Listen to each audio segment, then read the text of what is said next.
नमस्कार मंडळी. आज आपण अंड्याची मस्त आहे ना ग्रेव्हीची भाजी बनवणार आहे.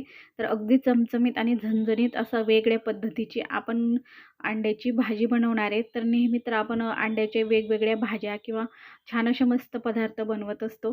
पण अशा प्रकारे छान अशी मस्त ग्रेव्ही कधी करून पाहिलीत का? तर नक्कीच करून बघा. अगदी साध्या आणि सोप्या पद्धतीमध्ये आज आपण मस्त छान अशी अंड्याची भाजी करणार आहेत.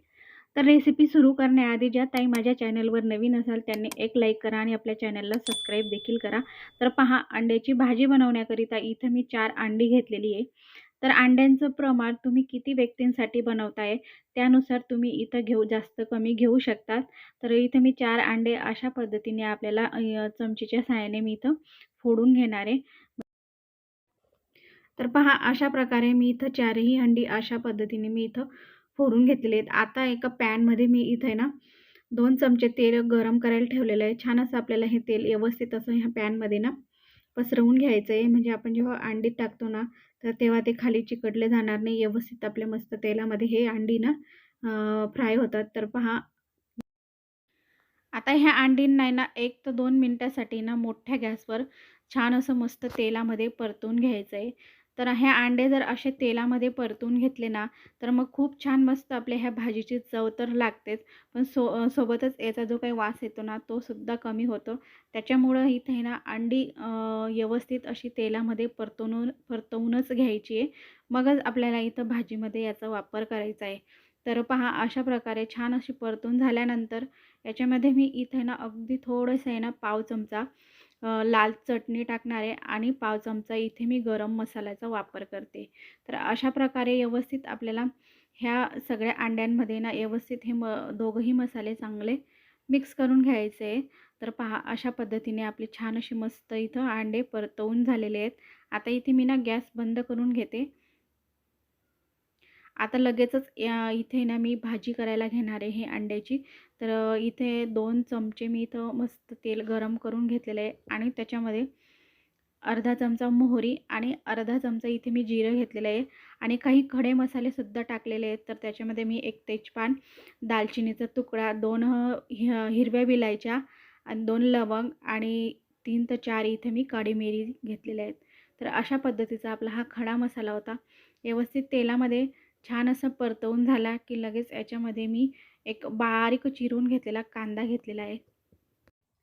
तर कांदा शक्यतो हा बारीकच चिरून घ्यायचा आहे. तर असं कांदा बारीक चिरून घेतल्याने काय होईल, की आपली जी भाजी आहे ना, तर ती छान मस्त ग्रेव्ही तिची ना दाटसर होते. त्याच्यामुळे ना कांदा हा शक्यतो बारीकच चिरून घ्यायचा आहे. तर पहा, अशा प्रकारे छान असं एखाद मिनिटानंतर आपला हा कांदा देखील छान परतवून झालेला आहे ना, तर याच्यामध्ये मी एक मोठा चमचाभर अद्रक, लसूण आणि हिरवी मिरचीची पेस्ट टाकून घेणार आहे. तर ही अद्रक आणि हिरवी मिरचीची पेस्ट घातल्याने खूप छान अजून आपल्या ह्या भाजीला आहे ना, छान अशी चव येते. तर भरपूर अशी आपल्याला अद्रक, लसूणची पेस्ट वापरायची आहे. तर ती देखील ह्या तेलामध्ये छान अशी परतवून घेणार. तर हे आता याच्यामध्ये ना 1 चमचाभर आहे ना मी इथं बेसन पीठ टाकून घेणार. जो आपण नेहमी पोहे खाण्याचा जो चमचा असतो ना, तर त्या चमच्याने 1 छोटा चमचाभर इथे मी ना बेसन पीठ वापरलेलं आहे. तर बेसन पिठाने काय होईल, की ही भाजी ना आपली छान अशी मस्त चवीला लागणार आणि सोबतच जो काही भाजीचा रस्सा आहे ना, तो सुद्धा छान असा दाटसर होतो. त्याच्यामुळं बेसन पीठ हे नक्कीच वापरा. तर अशा प्रकारे छान असं बेसन पीठसुद्धा तेलामध्ये मस्त असं भाजून झालेलं आहे. तर आता याच्यामध्ये ना मी काही मसालेसुद्धा टाकून घेणार. तर त्याच्यामध्ये घेतलेलं आहे मी पाव चमचा हळद आणि 1 चमचा भरून इथे मी धना पावडर घेतलेलं आहे आणि सोबतच याच्यामध्ये 1 मोठा चमचाभर लाल चटणी आणि अर्धा चमचा इथे मी गरम मसाला वापरलेला आहे. तर अशा पद्धतीचे आपले सर्व काही मसाले हे तेलामध्ये छान असे मस्त परतवून घ्यायचे, जेणेकरून यांचा जो कच्चेपणा आहे तो पूर्णपणे निघून जाईल आणि सोबतच याच्यामध्ये म्हणजे खाली जळणार नाही आपले मसाले, त्याकरिता आहे ना थोडंसं याच्यामध्ये आता पाणी टाकून व्यवस्थित आपल्याला छान असे ह्या प्रकारे हे मसाले छान परतवून घ्यायचे. तर पहा, तर आता मसाले परतल्यानंतर याच्यामध्ये ना मी ह्या भाजीची आपण ग्रेव्ही बनवणार आहे, त्याच्यामुळे ना याच्यामध्ये आपल्याला पाणी टाकून घ्यायचं आहे. तर 1 ग्लास भरून पाणी मी इथं टाकून घेतलेलं आहे. जर तुम्हाला अजून जास्त ग्रेव्ही ही हवी असेल ना, तर त्याच्यामध्ये थोडंसं तुम्ही पाणी वाढवू शकतात किंवा तुम्हाला कमी याच्यापेक्षा जर ग्रेव्ही हवी असेल, तर पाण्याचं प्रमाण हे तुम्ही कमी करून घेऊ शकता. तर पाहू शकतात इतके आपल्या ह्या भाजीला दाटसरपणा आलेला आहे आणि अजूनही ही भाजी ना छान अशी उकळून झाली ना, तर अजून मस्त अशी आपल्या ह्या भाजीला छान असा दाटसरपणा येतो. म्हणजे सगळे मसाले तर व्यवस्थित असे मिक्स होतात आणि शिजलेसुद्धा जातात. त्याच्यामुळे ना छान असे मस्त अजून ह्या भाजीला दाटसरपणा येतो. तर इथं मी सोबतच याच्यामध्ये चवीपुरतं मीठसुद्धा टाकून घेणार आहे. तर पहा मोठ्या गॅसवर आहे ना, इथे मी ही भाजीला छान अशी एक उकळी आणलेली आहे. तर व्यवस्थित आपल्याला छान अशी ही भाजी ना शिजवून घ्यायची. तर हे बघा अशा प्रकारे छान अशी मस्त एक उकळी आली ना, तर याच्यामध्ये पटकन आपल्याला काय करायचं आहे, जे काही आपण अंडे परतवून घेतले होते ना, ते लगेचच याच्यामध्ये टाकून घ्यायचं आहे. म्हणजे जे काही आपली ग्रेव्ही ना, तर सगळ्या अंड्यांना व्यवस्थित लागली जाईल आणि जे मसाले आहे, ते सुद्धा छान असे मस्त आपले हे अंडे आहेत त्यांना लागले जातात. म्हणजे छान अशी मस्त ह्या भाजीची चव अजूनच जास्त चांगली लागते. तर आता हे अंडे टाकून झाल्यावर एक उकळी आली ना, तर आपल्याला काय करायचं आहे, गॅस अगदी कमी करायचा आहे आणि इथून पुढे आहे ना, छान अशा मस्त कमी गॅसवरच ही भाजी चांगली शिजवून घ्यायची आहे. तर सोबतच याच्यामध्ये 2 मी इथं बारीक चिरून घेतलेल्या मिरच्या टाकून घेणार आहे. तर खूप छान मस्त अशा मिरच्या टाकल्या ना, तर अजूनच जास्त मस्त अशी चव लागते.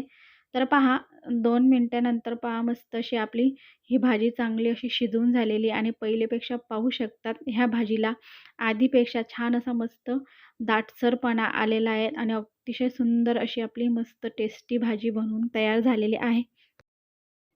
तर ही भाजी पूर्णपणे शिजल्यानंतर पाहू शकतात किती मस्त अशी ना भाजी दाटसर बनलेली आहे. म्हणजे जास्त रस्सासुद्धा झालेला नाही आणि अगदी कमीसुद्धा नाही. खूप छान मस्त अशी ग्रेव्हीची अंड्याची भाजी बनवून तयार झालेली आहे. वरून आपल्याला मस्त हिरवीगार बारीक चिरून घेतलेली कोथिंबीर घालायची आहे आणि अगदी परफेक्ट अशी खाण्यासाठी आपली भाजी इथं तयार झालेली आहे. गॅस मी इथं बंद करून घेतलेला आहे. तर ही अंड्याची भाजी ना तुम्ही भाकरीबरोबर, पोळीबरोबर किंवा भाताबरोबर सुद्धा खाऊ शकतात. खूप छान मस्त चवीला लागते. तर सकाळच्या जेवणामध्ये किंवा रात्रीच्या जेवणामध्ये ही भाजी तुम्ही बनवू शकतात. खूप छान. ज्यांना अंडे आवडत नाही ते सुद्धा मस्त हे अंडे खातात. तर पहा अशा पद्धतीने छान अशी आपली ही अंड्याची भाजी इथं बनवून तयार झालेली आहे. तर नेहमीप्रमाणे कशी वाटली माझी रेसिपी हे कमेंट करून नक्कीच कळवा. आणि जर का तुम्हाला माझी रेसिपी आवडली असेल तर एक लाईक करा आणि माझ्या चॅनलवर नवीन असाल चॅनलला सबस्क्राईब करा. तर भेटूयात अशा नवीन छान छान रेसिपीसोबत.